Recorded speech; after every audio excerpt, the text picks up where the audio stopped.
I need to try again. I just need a bigger bolt of lightning. I can't forget. Today on the Comic Book Report, we have DC's Flashpoint by Geoff Johns. Stick around and check it out.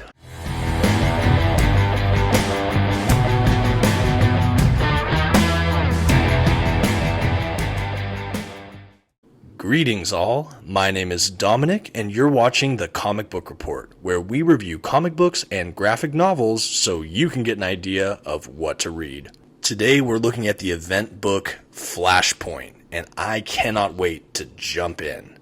But before we do, here are a couple quick facts about today's collection.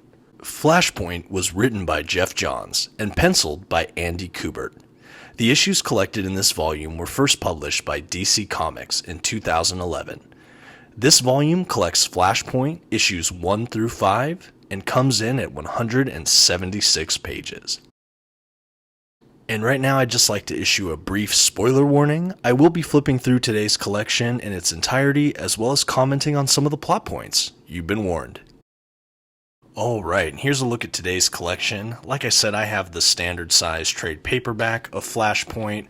It's a great little collection, pretty straightforward, has low gloss pages, the main series itself, as well as a couple little bonus features at the end.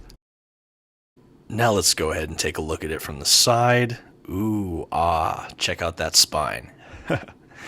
And then we can go ahead and proceed to the back here.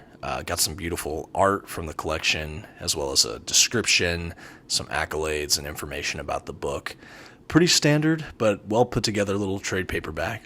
And as we get ready to go ahead and start in on the collection proper, I thought I'd spend a few moments discussing a bit of context regarding Flashpoint. For those that don't know, Flashpoint was the event that kicked off DC's New 52 era, which was a way that DC could kind of relaunch their books with fresh issue number 1s while retaining the parts of the continuity they wanted and kind of brush under the rug or kind of generally be a little inspecific about the parts of the continuity they wanted to omit for now. This was, of course, tagged up with a fresh influx of new creative teams, new books, and new story ideas. It was a great jumping on point for people like myself who really began collecting comics right around this New 52 era. It was cool to collect from an issue number 1 and feel like I could just kind of jump right in. And it all started here, folks, with the Flashpoint event. And since then, this has been adapted in a lot of different ways. I know that DC Animated made an animated feature film, The Flashpoint Paradox, which used this heavily as the source material. Of course, they changed a few details, but I thought it was still a pretty fun little movie. The Flash TV series on the CW kind of adapted their own version of Flashpoint at one point. And in addition to this main series itself, there was a ton of tie-ins. I know DC released all these other trade collections like The World of Flashpoint according to Batman or Superman, things like that. There's an omnibus that collects all of the Flashpoint tie-ins and the main series, everything like that. That looks pretty good. So suffice it to say, Flashpoint has a lot to it. It's a very instrumental story, and it was a real foundational point for all of this future storytelling in the DC universe. Now, as far as what Flashpoint is about, essentially Barry Allen, the Flash, wakes up in a world that is very similar to his, but a few key details are very different. The most jaw-dropping in his life is that his mother is still alive, and that he doesn't retain any of the powers of the Flash, nor does anyone in this universe remember him or know anything about a superhero named the Flash. This world as well is at the brink of collapse as Aquaman is waging an earth-wide war against Wonder Woman and the rest of the Amazons. In this world as well, there's no mention of a Superman, and there's not a proper Justice League, but there is a collection of heroes that appears to be led by Cyborg. And almost from the jump, we're introduced to a darker, more angry, brooding, and violent version of Batman, who, to our surprise, is none other than Thomas Wayne. Because in this world, Bruce Wayne was the one that was killed in Crime Alley, leading a fully grown man to take on the mantle of the Bat, becoming a grimmer version of Batman. And while Barry has a lot of things he likes, including his mom being alive, he realizes that this world is in danger, and he has to try to fix it and save the world by restoring the main universe.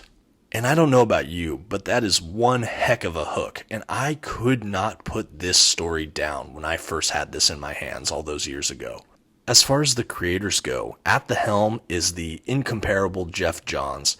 I don't know if I've read a single thing from him that I've disliked. I know he's kind of a go-to guy for just about everything in the DC universe, but there's a reason for that. He's so consistent, and everything he puts out is at least okay or good. And this is not an exception.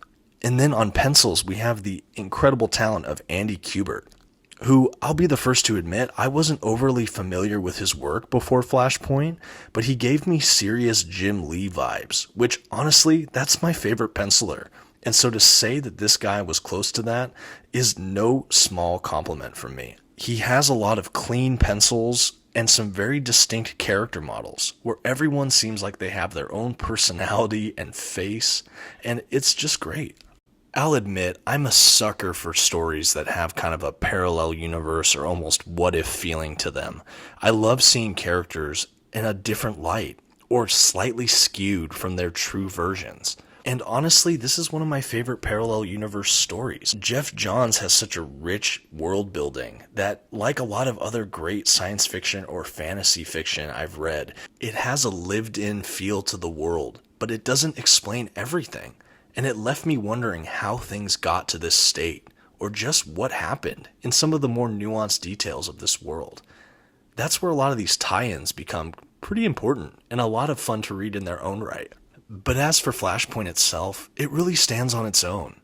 And it's so fun to see the colorful cast of characters in a way they've never been portrayed before. At the time of this recording, you can still find Flashpoint for fairly cheap. And I know my collection's great, including all of these extras. But now I think it's time to give this collection a grade. For one of the absolute strongest Flash-based event stories I've ever read, with some gorgeous pencil work and some strong narrative prose, the Comic Book Report gives Flashpoint a B. This is a strong story that I believe is really enriched by the more you know about the DC Universe. While I think these 5 issues were well paced and told enough of the story, I do believe this collection could have been a little bit longer, maybe a 9 to 12 issue more maxi series. But for what we got, it really is hard to complain. And while this did launch an arguably controversial era in the DC mythos, Flashpoint is strong and worth a read for those interested in a story like this. And that's going to do it this week for the Comic Book Report. Thank you so much for stopping by. If you haven't yet, please consider subscribing to my channel or checking out some of my other videos. Have a good one.